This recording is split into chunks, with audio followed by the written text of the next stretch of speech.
Hey, it's your friendly teacher Jacob here, and today I'm going to show you how you can do screen recording on your iPhone, how you can capture everything that you're doing on your device, as well as the audio if you'd like to, I'll show you that too, and then you can save it as a video file to email or message to who you need to send it to.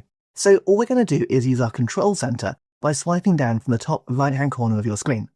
Now on mine, I've actually got the screen recording button ready to go. It looks like this, but you may not have that. So if you don't have that button, all you're going to do is press and hold somewhere in an empty space on your control center, and then you can tap Add a Control at the bottom.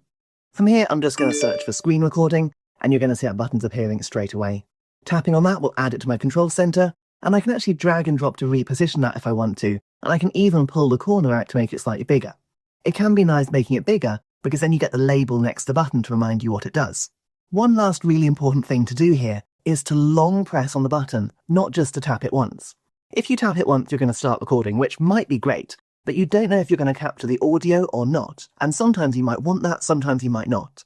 So the best option here is to long press the button, and then you can toggle the microphone on or off. If that button is red, that means it will record the audio as well as just the screen. Then you can press the button and the recording is going to start. I'll just go back to my home screen and record a couple of seconds, and while that's happening, if you've not subscribed yet, please do. You'll find loads more videos that will help you on my channel. Okay, so the recording's done. To stop this, I need to press the red icon at the top of my screen.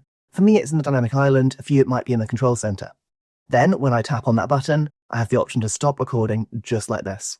And then, if I tap on the little preview at the top here, I can jump straight into the Photos app to find that screen recording just like this. And if you miss that button at the top, don't panic. It will be saved automatically into the Photos app for you.